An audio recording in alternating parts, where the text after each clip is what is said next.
sama Pak Irfan Ya.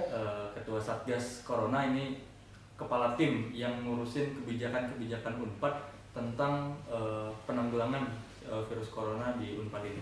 Pertama mungkin Pak Irfan, dari perkembangan yang ada sekarang, kira-kira apa sih yang sudah dilakukan Unpad dan akan dilakukan Unpad ke depannya?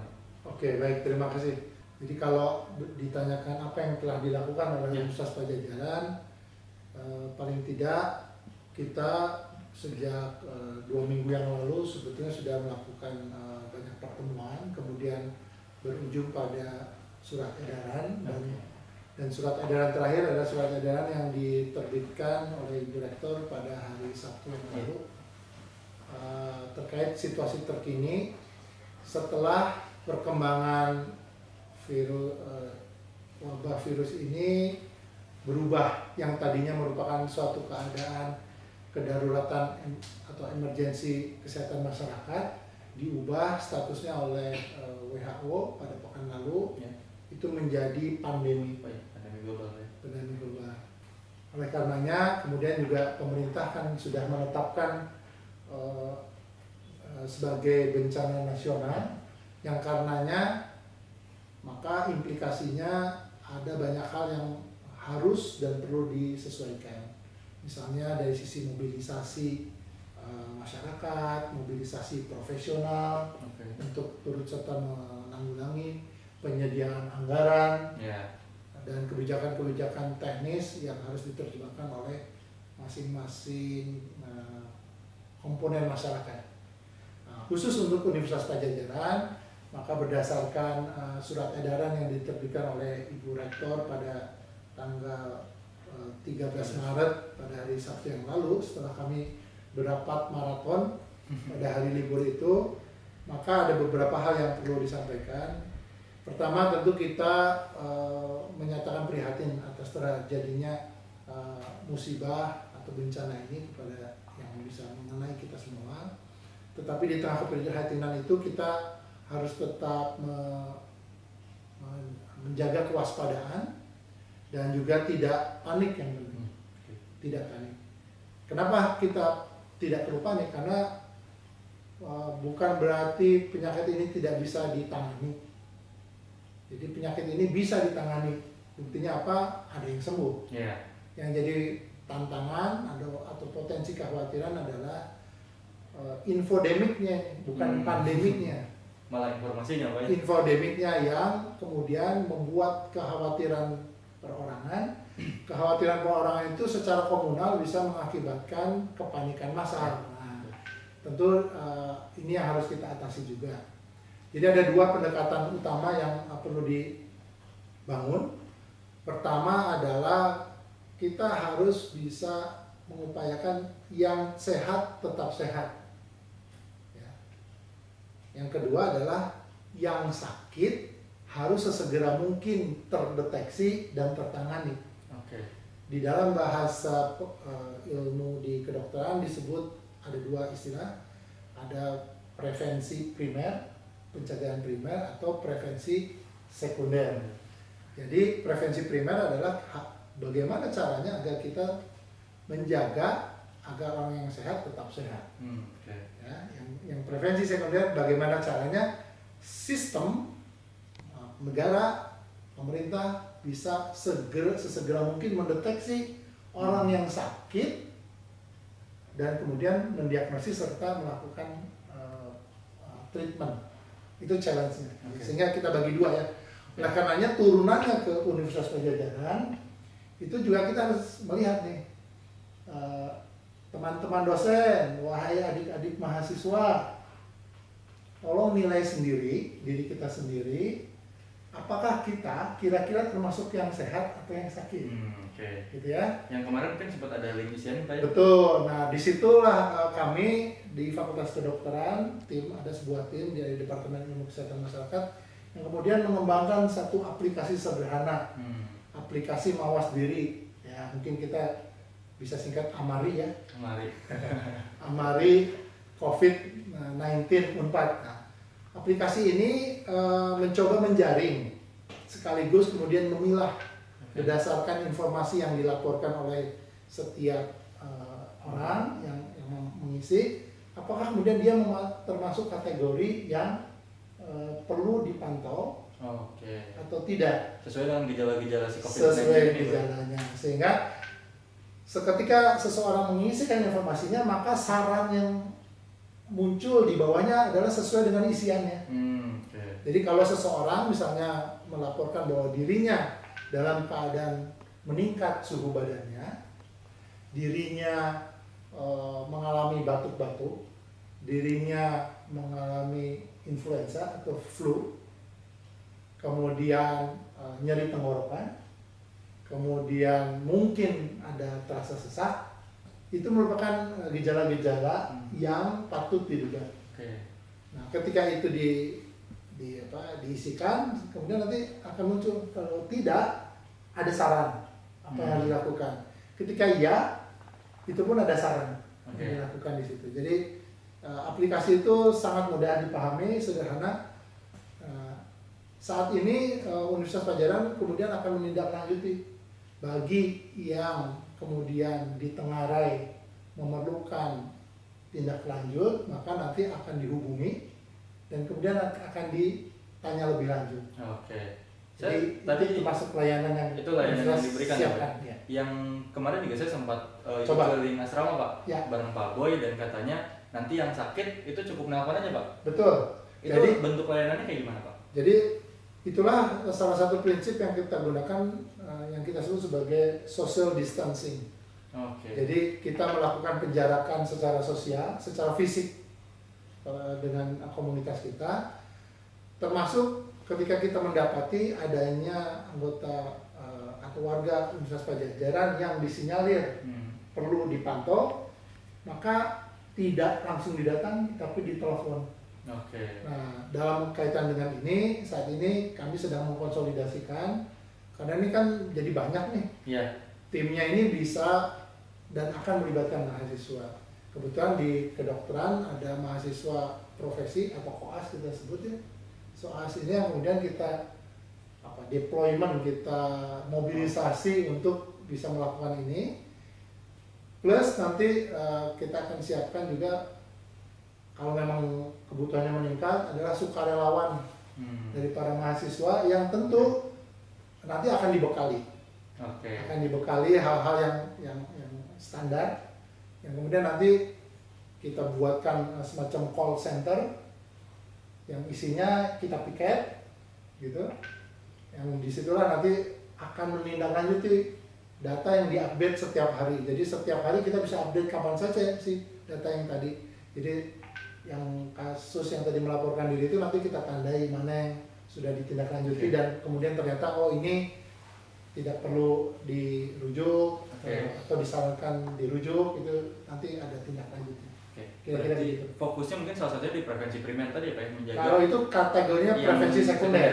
Kalau yang primer nih Pak, salah satunya kan ada orang-orang yang stay-nya di ini juga Pak, di Jatinangor, tapi nggak di asrama. Mungkin kan ini agak sulit kedetek Pak ya. Kira-kira kalau treatment untuk teman-teman yang nggak di asrama dari Unpad sejauh ini gimana Pak? Untuk prevensi primer kan itu menjaga agar yang sehat tetap sehat gitu ya.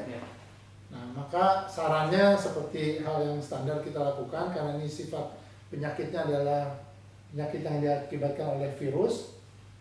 Maka sebetulnya si daya tahan tubuh kita kalau kita baik, insya Allah kuat ya.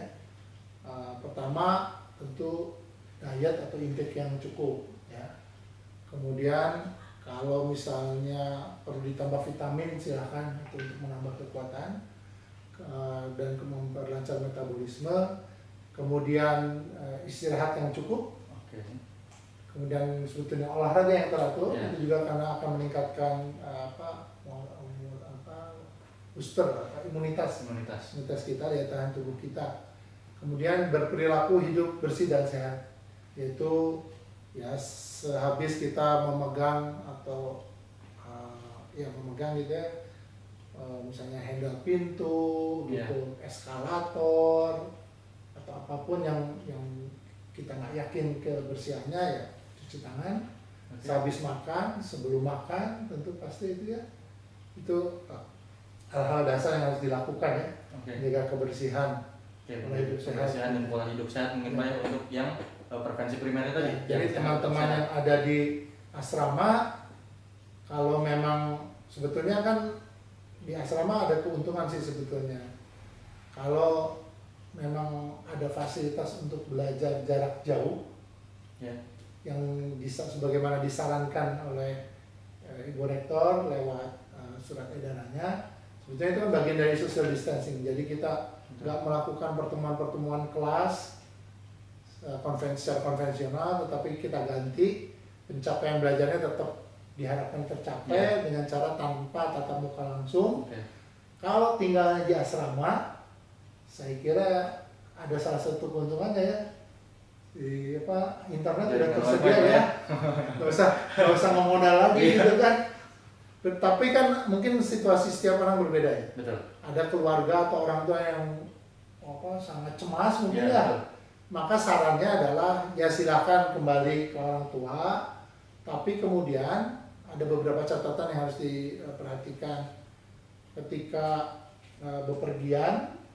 Sebaiknya tidak menggunakan fasilitas umum. Oke, berarti buat kawan-kawan yang mau pulang kampung, Pak, itu sarannya adalah tidak menggunakan fasilitas umum. Kalaupun menggunakan fasilitas umum, terpaksa karena nggak ada yang jemput gitu ya, ya pakai masker gitu. Untuk melindungi diri ya, supaya meskipun itu juga tidak sepenuhnya. Makanya sebetulnya pilihan pertama stay di asrama. Ada tidak ada bencana ini kan sebetulnya rencananya hidup di asrama kan? Betul. Hanya ketika di asrama tadi social distancing lagi, jaga interaksi. Sebetulnya yang disarankan adalah hampir 2 meter gitu ya, 1,8 meter. Jaga jarak. Jaga jarak gitu antar kita. Karena virus ini kan menularnya lewat droplet. Sebetulnya kalau jaga jarak kita berdekatan gini, nggak ada yang batuk, nggak ada yang bersin, nggak ada yang batuk kemudian bersin si tangannya di atas meja, kemudian mejanya dipegang oleh yang lain, nah itu kan. Jadi contoh penyebaran yang sederhana itu sebetulnya ketika seseorang mungkin dia menderita influenza gitu ya, kemudian dia bersin, kan otomatis kita suka refleksi menutup kan, betul. Ini kan sedikit banyaknya ada droplet istilahnya ya, percikan-percikan butiran dari bersin atau mungkin bahkan batuk juga kan ke tangan seseorang. Nah si tangan ini kan biasanya macam-macam nih caranya orang. Ada yang dipeperin kali ya ke bajunya, ke celananya. Ada yang dia refleks memegang meja seperti ini, yang gara-gara dia pegang meja dia sih nggak aware kali ya. Berikutnya yang meja yang sudah terpapar ini mungkin dipegang orang lain. Hal yang sama misalnya kalau kita pergi ke mall, melakukan hal yang sama, kemudian kita pegang handrailnya eskalator gitu kan, atau menekan tombol lift, sesuatu yang sebetulnya sederhana. Atau waktu ke urinoir, waktu di toilet yang cowok kan gitu ya, ke urinoir kemudian dia mencet, itu sesuatu yang simple.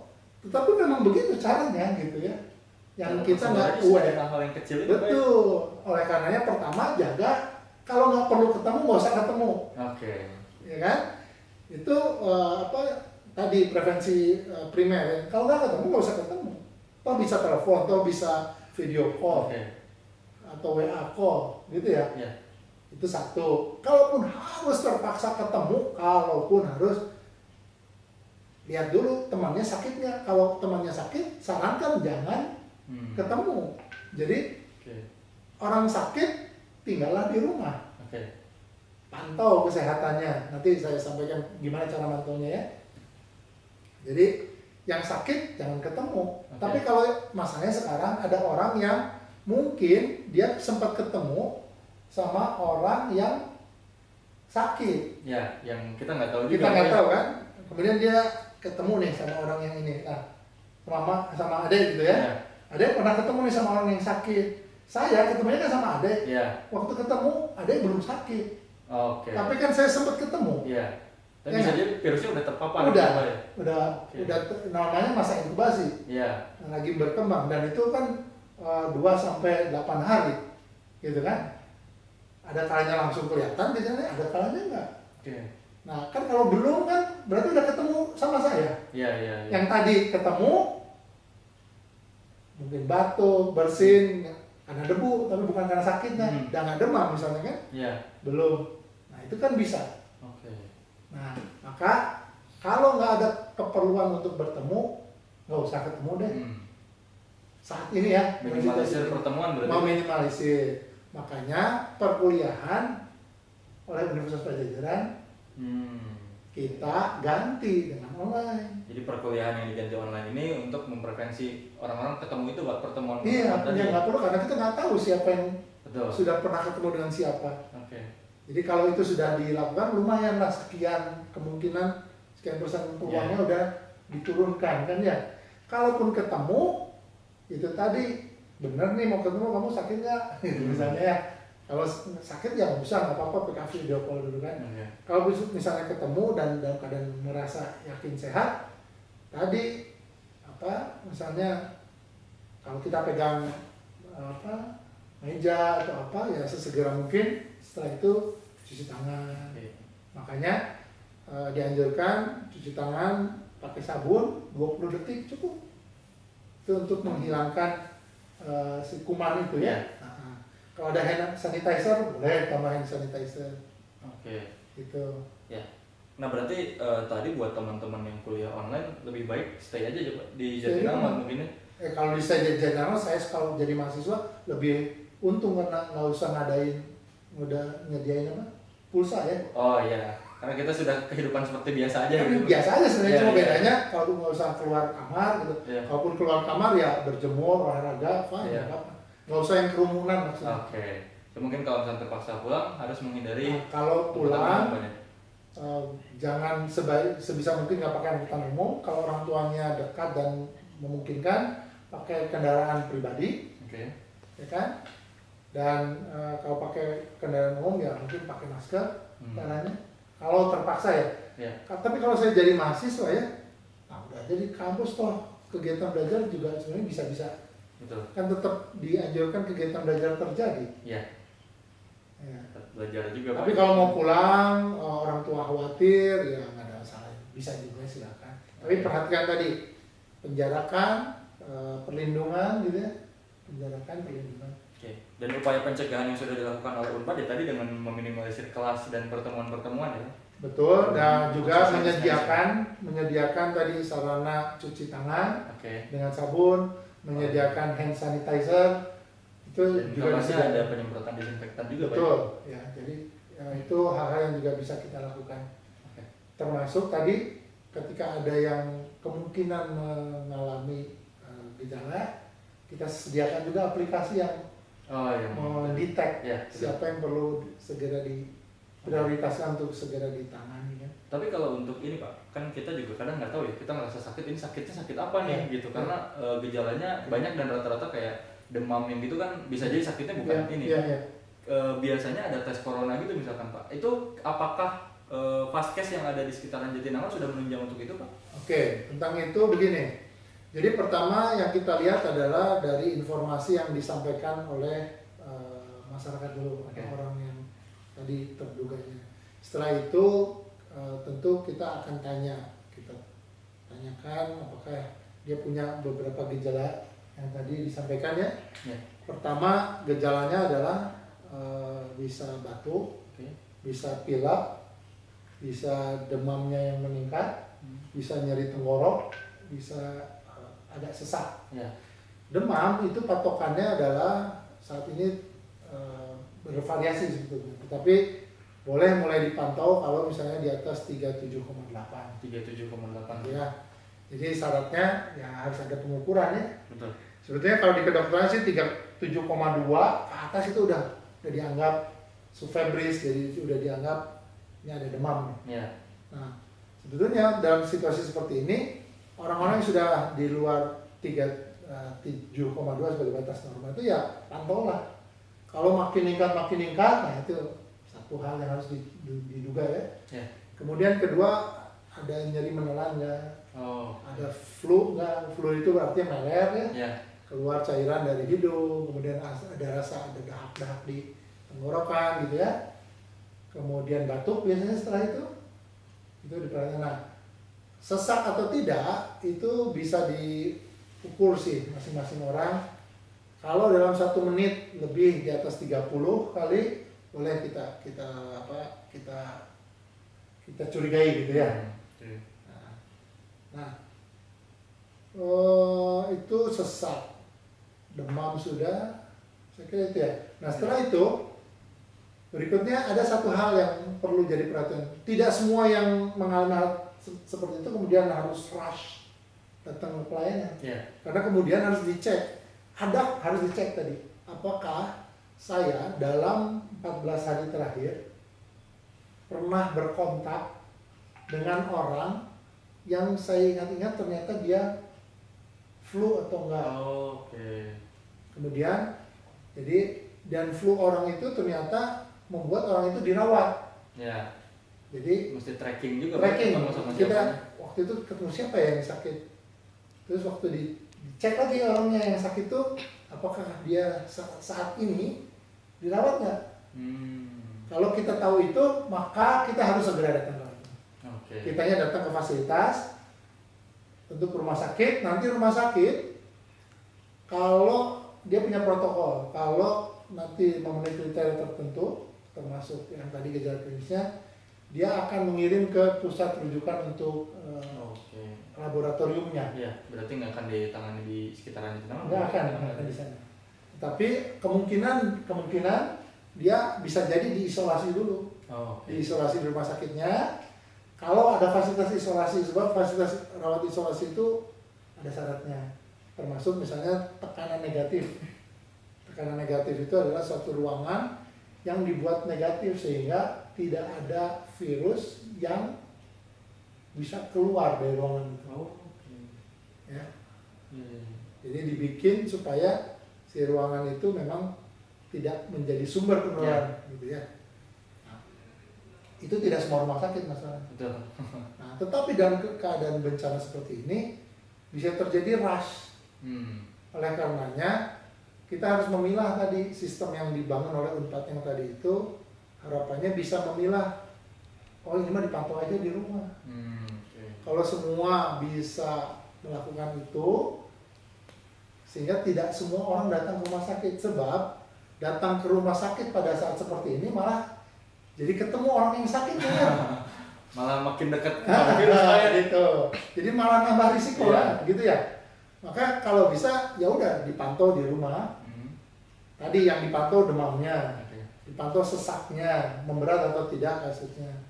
Nah, kalau itu memberat, makin sesak gitu, nah itu gitu ya. Dari Unpad sendiri Pak, kalau misalkan ada mahasiswa yang merasa sakitnya gejalanya mirip nih Pak, ada semacam support atau kayak gimana Pak tindakan dari Unpad? Ya itu tadi nanti ada yang menelpon. Telepon itu nanti akan diarahkan dari situ. Sebab Unpad menyediakan juga 2 kliniknya, yaitu klinik yang di Pati Uko dan klinik di Jatinangor untuk menapis. Jadi kalau ada mahasiswa Unpad atau dosen Unpad yang memungkinkan datang ke klinik, silahkan. Setelah tadi menilai, kalau ini sih, saya nggak pernah kontak sama orang-orang yang itu, insya Allah ini nggak masalah gitu ya, nggak perlu dulu. Karena itu kemungkinan flu biasa. Tapi kalau ternyata memberat, makin sesak, ya segera menghubungi klinik kalau dekat. Tapi kalau lebih dekat ke rumah sakit Hasan Sadikin, ya masuk aja. Udah langsung ke sini berarti Pak. Jadi nggak usah kaku ya. Sebetulnya nggak usah kaku ke klinik Unpad. Nah, ini mungkin Pak terakhir, yang banyak jadi pertanyaan ketika keluar surat edaran, ini sampai kapan katanya Pak? Sejauh ini kira-kira gimana Pak terkait kebijakan? Surat edaran ini kan sebetulnya kita mulai sifatnya mengadaptasikan terhadap perubahan status yang pandemi. Nah, status pandemi ini sejauh ini ya tidak membuat Indonesia mengambil keputusan untuk lockdown, ya kan? Karena pemerintah sebagai otoritas kesehatan tidak memerintahkan untuk lockdown, kita mengantisipasi kalau nanti harus lockdown. Jadi kita tidak menyatakan lockdown. Berarti Unpad bukan lockdown ini Pak ya? Tidak. Kan banyak yang, wah ini Unpad lockdown. Bukan berarti Pak ya? Enggak. kita tetap, buktinya saya masih di kantor. Oke. Anda masih di kantor. Iya. Kalau lockdown itu betul-betul nggak boleh kemana-mana, nggak boleh datang ke kantor, ditutup semuanya kan, layanan, gitu kan, benar-benar diisolasi, diam di rumahnya masing-masing, dah. Mungkin pernah lihat ya di YouTube ya, sehingga bersaut-sautan antar tetangga kan, itu karena apa? Ya karena lockdown itu membuat mereka keluar rumah pun nggak, bosan ya kan, ya. Untuk bosan itu sebetulnya ada trik-triknya ya. Nah, silakan, itu kreativitas, apalagi sekarang zaman media sosial, kita bisa saling menguatkan, saling menghibur gitu ya. Sangat mungkin sebetulnya sekarang. Jadi lockdown tidak diubah, tetapi kita mengantisipasi kalau suatu ketika kita harus lockdown.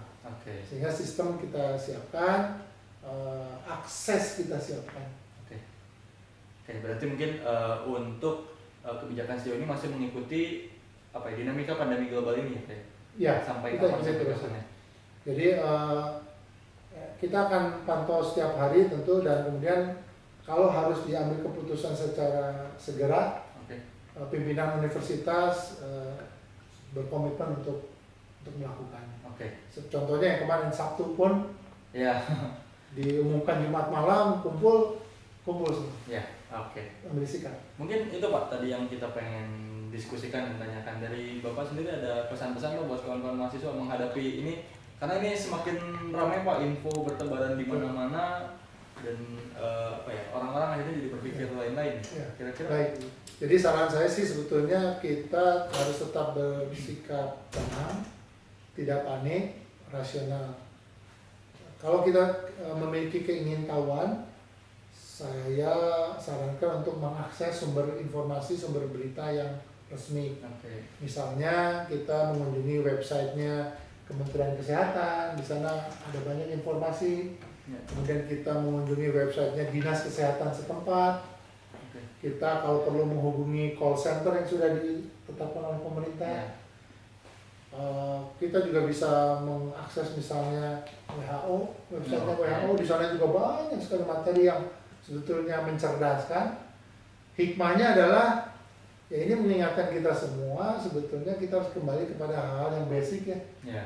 Kebersihan, kemudian daya tahan tubuh kita, olahraga harus kita kuatkan, kemudian juga kita punya hikmah, kita saling memperkuat sekarang, saling mempererat kerjasama berbagai pihak, semua orang berkepentingan. Ini adalah tanggung jawab kita semua, dan semua akhirnya belajar bahwa kesehatan itu sesuatu yang penting, yang mahal, tapi tidak ada artinya kalau seseorang menjaga ketika yang lain tidak. Sehingga di sinilah keperluan kita sama-sama untuk saling menjaga. Ini jadi kesadaran bersama juga Pak. Atur nuhun Pak Irfan. Gini itu tadi diskusi kita dengan Pak Irfan. Jadi yang paling penting diingat kalau Kema Unpad, jangan lupa tetap jaga kebersihan dan kesehatan. Terima kasih.